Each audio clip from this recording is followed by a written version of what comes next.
Entonces, como yo les decía, es muy importante la biomasa, es la fuente, es el motor del suelo. Mucha gente piensa que es la materia orgánica sola. No, es que no es la materia orgánica, porque al hablar de materia orgánica, indirectamente estamos hablando de estos bichitos, de los microorganismos que del suelo, o mejor dicho, de la biomasa microbiana, de la biomasa microbiana que hay en el suelo.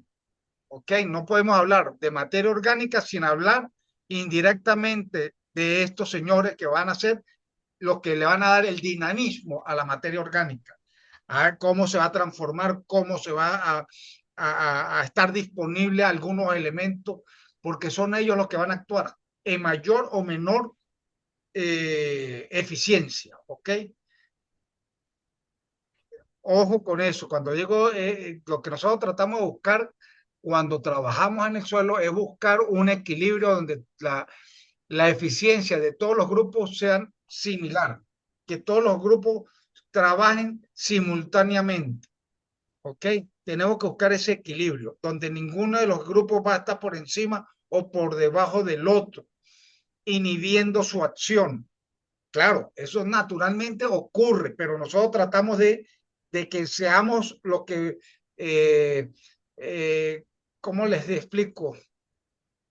De dirigir cada uno de esos procesos, ser monitorear cada uno de esos procesos. Es decir, si nosotros utilizamos materia muerta como mulch, ¿ok? Como cobertura vegetal, y si nosotros la trituramos, estamos ayudando, contribuyendo a esos organismos que se encargaban de triturar o de cortar ese material. ¿Ok?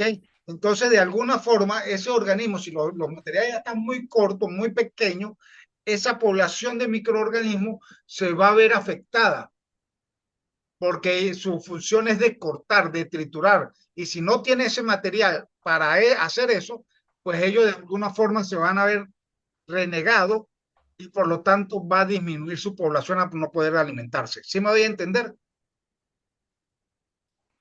Entonces tenemos que tener cuidado a la hora de cómo vamos a participar en cada uno de esos procesos. ¿Estamos claros? Sí, señor, sí, señor. Ok. Entonces, después vamos a hablar de la clasificación según su origen y procedimiento. Vamos a hablar de compost y lombricompost. Resulta que el compost, pues bueno, es la descomposición de residuos orgánicos que se van a descomponer, es una de las ventajas de poder nosotros utilizar todo este material, este, contribuir con la transformación o descomposición de ese material para obtener algo rico, nutritivo, de color oscuro, que nosotros podemos hablar de tierra negra porque es una mezcla, ¿ok? De un suelo enriquecido, ¿ok? Con material orgánico. Claro, este procedimiento hay muchos procesos, muchas formas de generar el compostaje, ¿ok? Yo pongo estas imágenes como por lo atractivo y lo sencillo que se ve, pero esto es un proceso donde hay que controlar la temperatura, hay humedad, hay olores, hay fermentación, ¿ok? Entonces todo eso es un proceso donde aeróbico, ¿ok? Termófilo, cuando hablamos de termófilo es que hay temperatura que eleva a temperatura alta, 70 grados centígrados más o menos que hay que controlar para que mate los organismos patógenos y posteriormente se genere el crecimiento de los organismos benéficos. Ok, tenemos la lombricultura que es a través de la Eisenia foetida, ¿verdad? Una lombriz, la lombriz roja californiana. Tenemos son las donde están ellas habitando, transformando el material orgánico. Hay que controlar pH, humedad, temperatura, son muy sensibles, ¿ok? Y estos son los exudados que se obtienen de la lombriz, porque hay una en la parte baja, cuando se humedece, porque hay ciertas condiciones de humedad, ese exudado es el que se extrae y posteriormente se vuelve a revertir, a colocar dentro del cantero, donde están las, para que se vaya a lavar y se vuelva más concentrado.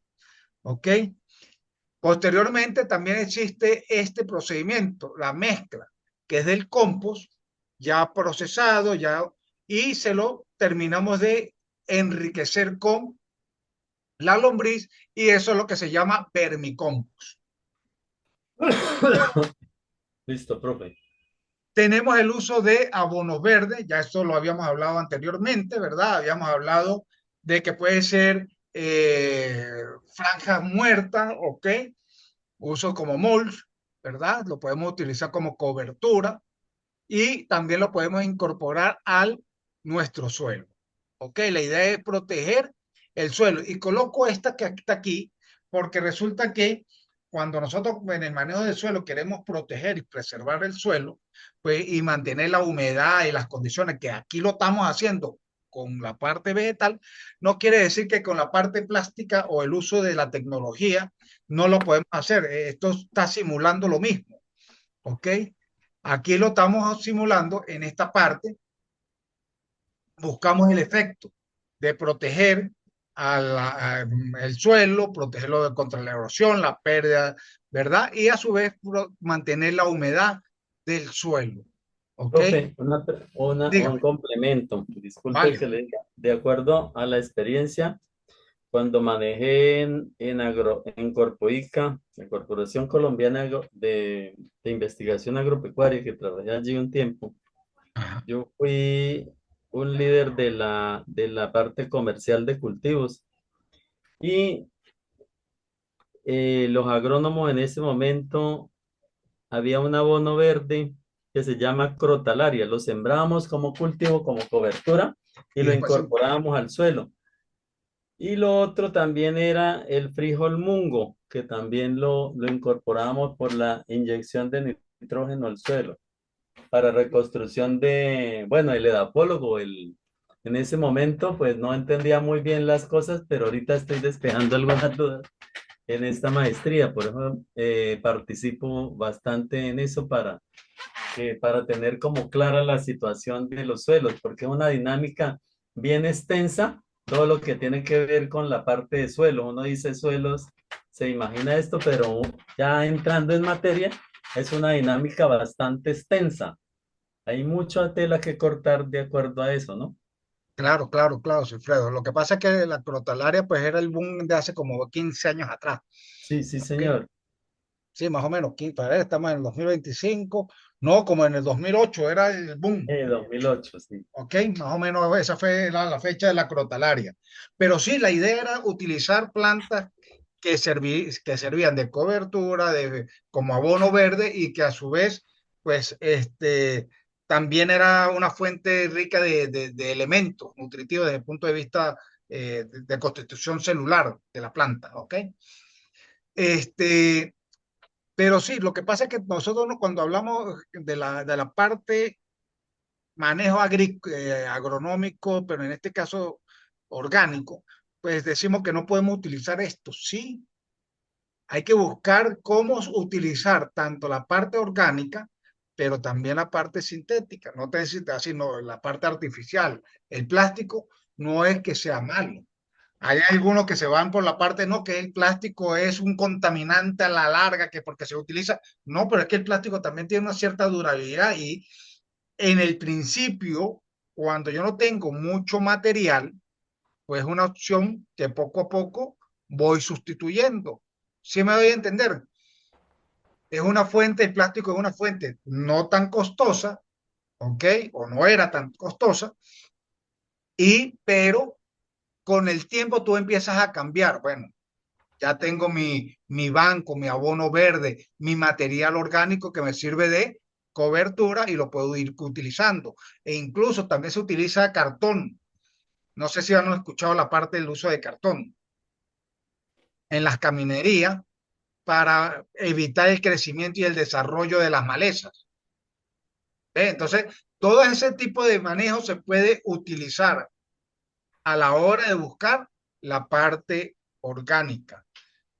Pero hablar de un cambio inmediato, completamente orgánico, no es efectivo y ahorita lo vamos a ver por qué. Bueno, tenemos leguminosa, gramínea, crucífera y un sinfín de números de especies que pueden servir como abono verde y cobertura. Y cada uno de los países o zonas van a tener ciertas especies en particular. ¿Vale? Claro, hasta acá. Sí, no. ¿Me Sí, Sí, escuchan? profe, sí, sí. Ok. Entonces, vámonos con la otra lámina. Ok. Después viene la utilización de estiércol de animal. Llámese gallinazo, llámese porcino, llámese bovino, equino, ¿ok? Lástima que aquí no tengo el de equino, porque el equino también es muy rico. Y hay ciertos parámetros, ¿ok? En cuanto a su valor nutricional, pero como yo le digo, todo está en función, esto no es siempre, esto es en función de un trabajo que en un momento se hizo y se ha sacado cierta ciertos niveles, pero no quiere decir que estemos por debajo. Puede haber un estiércol de gallinazo que esté por debajo de este rango, ¿ok? El de caprino también es bueno, profe. ¿Cómo? El estiércol de caprino. También, claro, ¿ok? Pero estos son algunos por nombrar, ¿no? Pero lo que pasa es que ahora está la costumbre de utilizar unas tablas y resulta que esas tablas, eso va a depender de dónde se creó y esta la traje de México, creo que es esta, de una separata, no le coloqué la cita, creo que esto es de México, ¿ok? Porque eso va a depender de la región de cada país. Hay instituciones nacionales que se han dedicado a estudiar las condiciones y ciertas partes de, que en cada país son instituciones reguladas por el Ministerio de Agricultura y Cría, y esas instituciones han creado sus propias tablas, pero en función de lo que han estudiado en su país. Sí me doy a entender. Lo que pasa es que a veces queremos utilizar la tabla de Colombia y resulta que, epa, ya va, pero es que en Colombia los animales tienen una mejor calidad de alimentación por esto, y por lo tanto esto debe ser mayor. ¿Sí me doy a entender?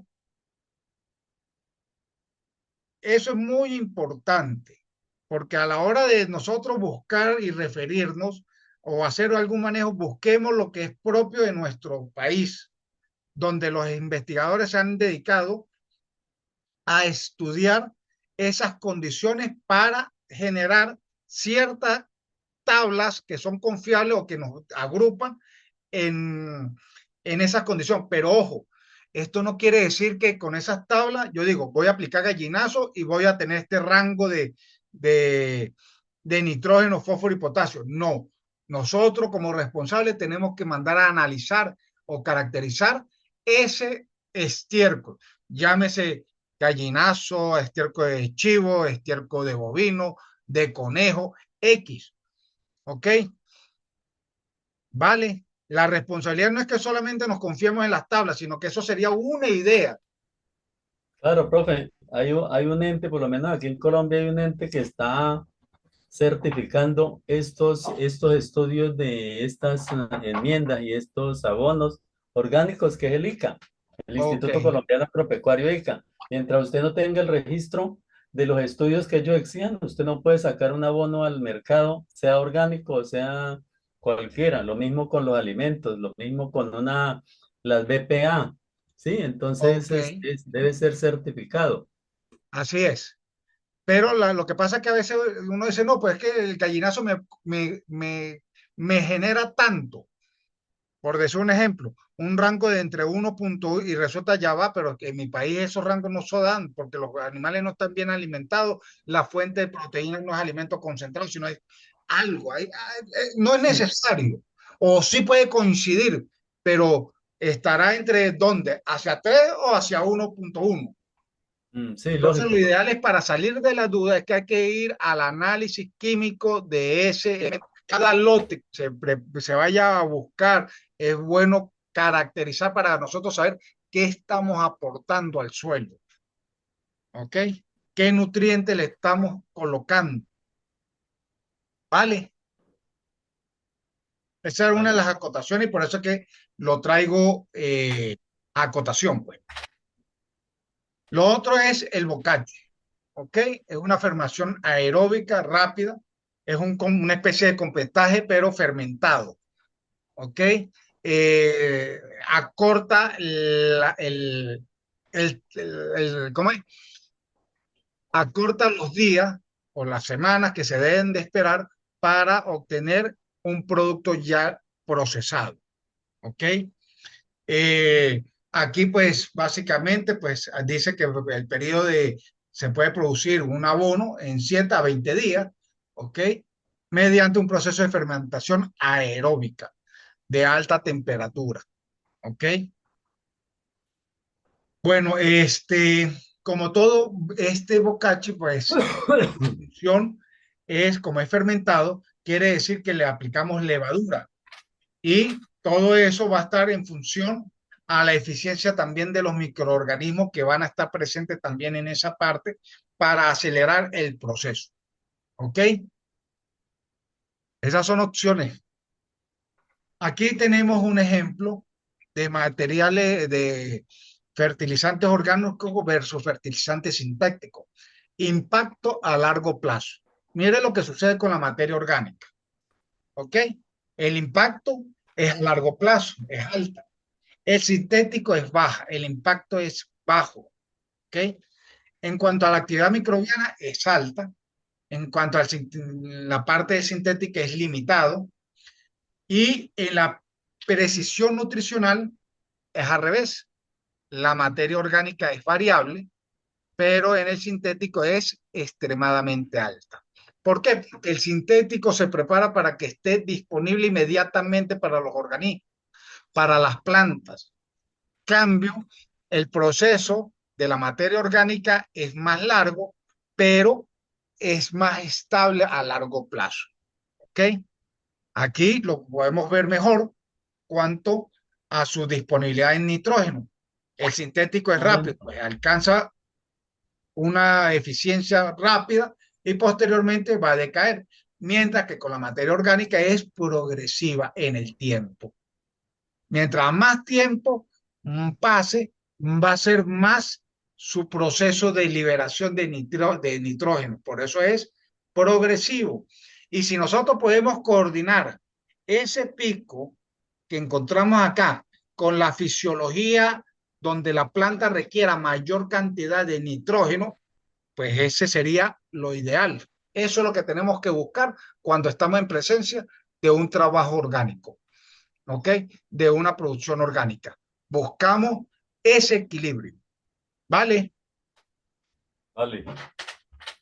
Tratamos de que la parte fisiológica o los requerimientos coincidan con esto. Ok.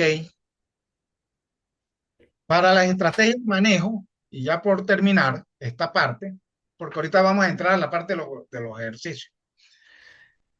Básicamente, pues la efectividad depende de factores críticos, como la relación carbono-nitrógeno. ¿Se acuerdan que la tabla era menores a 20? En este caso, encontré que era la relación menor a 25. ¿Ok? Eso va a depender del paper o de los estudios de la recomendación. Generalmente, la gran mayoría habla de 20 para abajo. ¿Ok? Hago esa acotación acá también.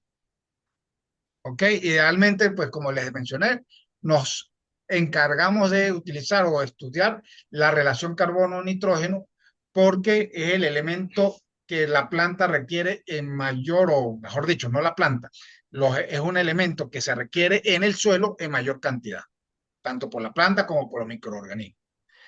Por supuesto, el momento de la aplicación se debe sincronizar con la curva de la demanda del cultivo, anticipando el tiempo de mineralización. Es un poco lo que vimos al final con la curva. Y posteriormente la incorporación. ¿Cómo lo vamos a hacer? Fundamental para evitar la pérdida del amoníaco por volatización y especialmente del estiércol. ¿Qué sucede? Generalmente nosotros estamos encargados de aplicar el estiércol en forma líquida o en abono, lo aportamos directamente sobre la planta, ¿verdad? O sobre el suelo. Y lo ideal es incorporarlo, pero no incorporarlo a 30, 40 centímetros, es incorporarlo a los primeros 10 centímetros, ¿ok? Es protegerlo, es buscar que ese abono no se vaya a perder y que los complejos, la humedad misma del suelo, ayude a que el humus, esas partículas se unan al complejo de las arcillas, ¿ok? Entonces es una forma de nosotros de proteger esa materia orgánica y, por supuesto, de que el nitrógeno se vaya a perder por volatilización, se convierta en nitrato, en nitrito. En nitrito, no, ese es N2, ¿ok? Y la forma gaseosa del nitrógeno. Entonces, esa es son cositas que tenemos que nosotros tener presente a la hora de tomar alguna estrategia en cuanto al manejo orgánico del suelo, ¿ok? Por supuesto, aquí está cómo se calcula la tasa de mineralización. Y por último, los desafíos que tenemos que ver, porque generalmente cuando hablamos de manejo de orgánico, estamos hablando de superficies pequeñas, ¿ok? Y bueno, eso es uno de los retos. Grandes volúmenes son requeridos para suplir la demanda nutricional, o sea, son demasiada cantidad de materia orgánica que vamos a necesitar, ya sea en forma de compost, vermicompost, para cumplir la demanda nutricional. Por eso es que ustedes ven que se utiliza estiércol, son camiones, ¿ok? Pero las superficies donde se están utilizando son pequeñas, ¿ok? Composición química inconsistente, dificultad la dosificación exacta. Eso se puede corregir porque la gente no le gusta hacer caracterización del material. Compra gallinazo, compra estiércol y lo aplican a, al suelo, independientemente si es suficiente o es escaso. Yo he estado conversando con otros amigos, bueno, conocidos en esta área, pues nosotros hemos dicho que jamás, así, nosotros jamás vamos a suplir las cantidades de la materia orgánica, ¿ok? Porque son demasiado cantidad que se requiere para poder suplir de forma orgánica los requerimientos de la planta, ¿ok? Los volúmenes. Y si es de manera intensiva, ¿no? Entonces, siempre vamos a estar por debajo, no importa cuánto, pero si nosotros no somos netamente orgánicos, porque acá todavía es una mezcla, se utiliza el abono para mejorar el suelo, pero también se termina fertilizando con sustancias químicas. Entonces, desconocemos cuánto es el aporte de nitrógeno que me está dando ese material orgánico y cuánto debo yo de aplicar. Entonces, desde el punto de vista de costo, de utilización de fertilizante sintético, ahí sí es necesario saber cuánto me aportó, cuánto es la cantidad. Claro, hay una fórmula que dice que de la materia orgánica el 5% es nitrógeno. Es una forma que se puede utilizar como para tener una idea, pero no es la adecuada. ¿Ok? Lo ideal es ir a hacerle su análisis y que le den la caracterización de lo que uno está aplicando. ¿Ok? Profe, y Sí, dígame. otra cosita, yo creo que también es la cultura que tenemos nosotros desde el campo, Ajá. de explicar que, bueno, que el abono es mejor de lo mejor, pero no sabemos la composición real que tiene de beneficio en el momento. Y Claro. tampoco hemos tenido la cultura de verificar esos cambios con unos análisis previos y después. Claro, ahorita la cultura es, sí, tú tienes razón. Lo que pasa es que, bueno, la gente por ahorrarse unos cobres o un dinero, este, pues trata de obviar ese análisis y en algunos casos e incluso aplican el gallinazo o el estiércol todavía fresco y eso va a generar una actividad desfavorable en la biota del suelo. Entonces esas son cosas que hay que tener con cuidado. Y aquí ahorita en San Cristóbal, en el estado Táchira, perdón, hacia La Grita, ahora le están hablando de, no sé muy bien cuál es el proceso, todavía no he indagado, pero ya me llegaron una muestra de suelo y quiero, de sustrato, perdón, del estiércol de gallina que ahora lo están quemando. Por eso el del biochar, ¿ok?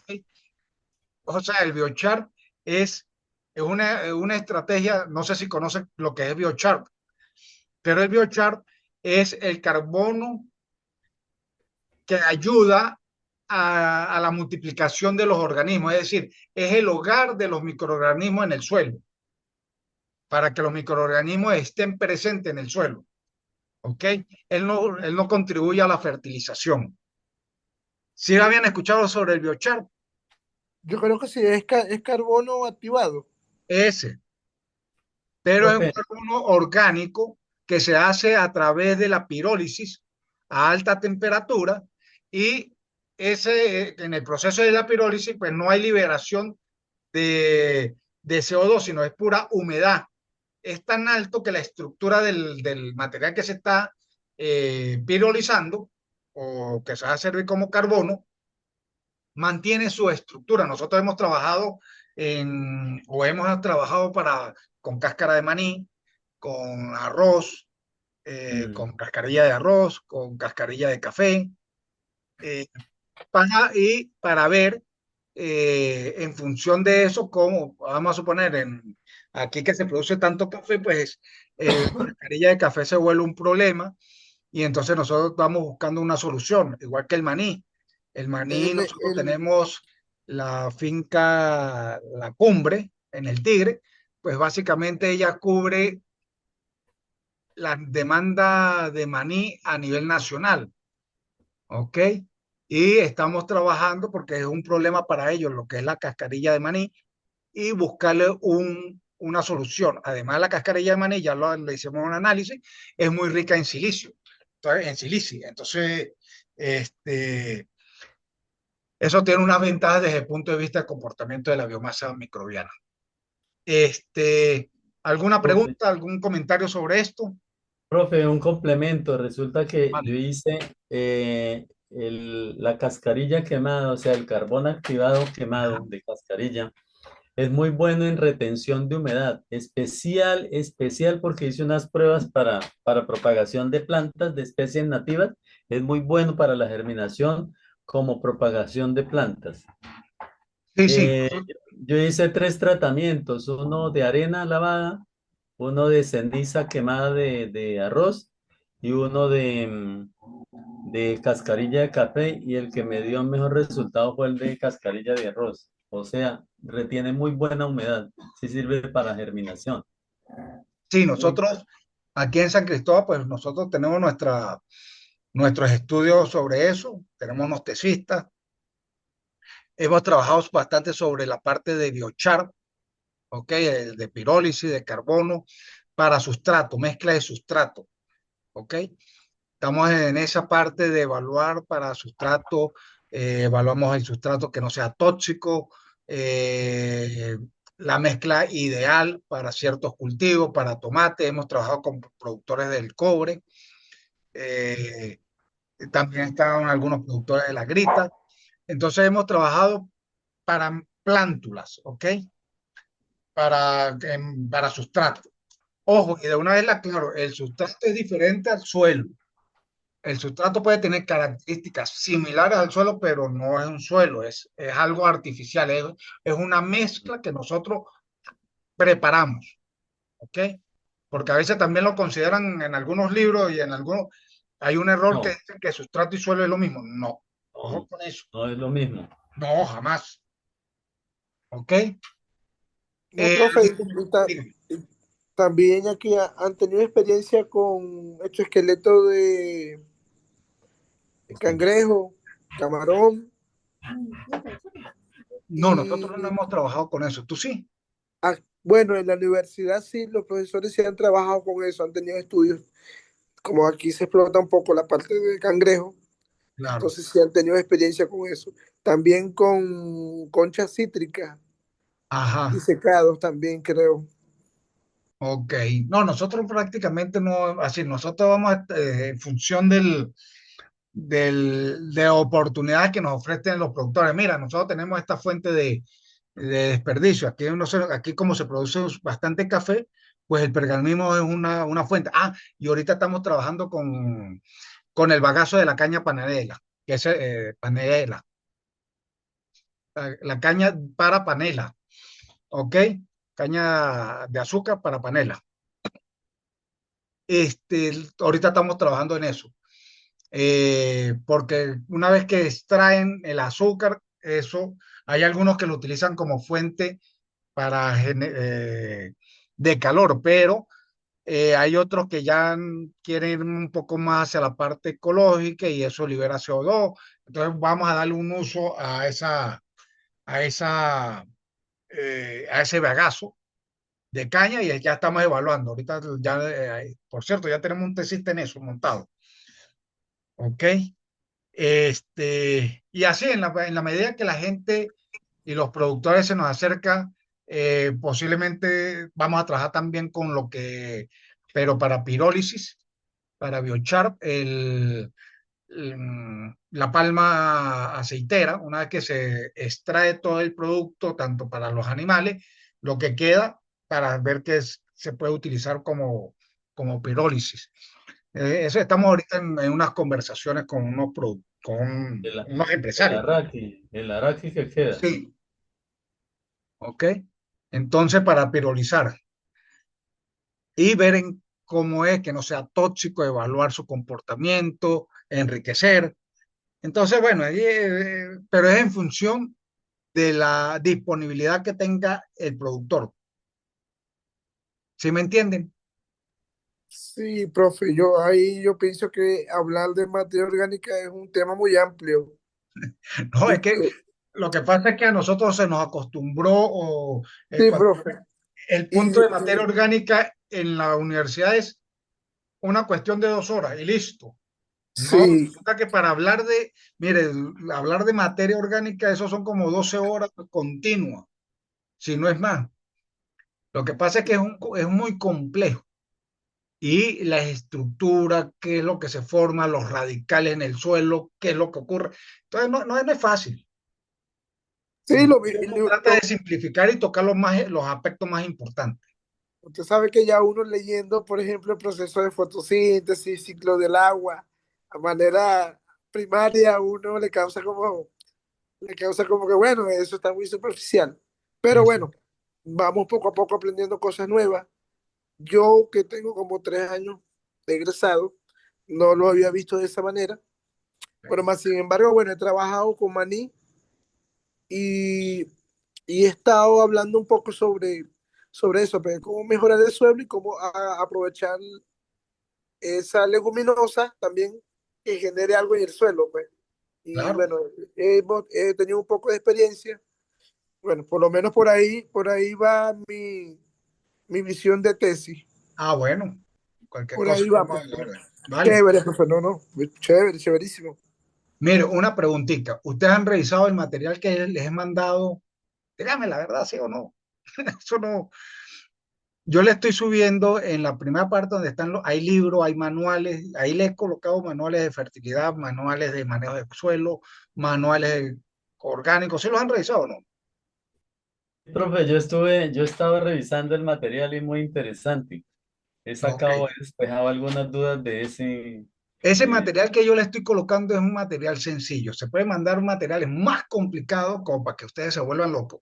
Pero mi intención no es esa. Mi intención es que traten de entender aquello que puede ser muy complicado y lo puedan manejar. Porque esa es la idea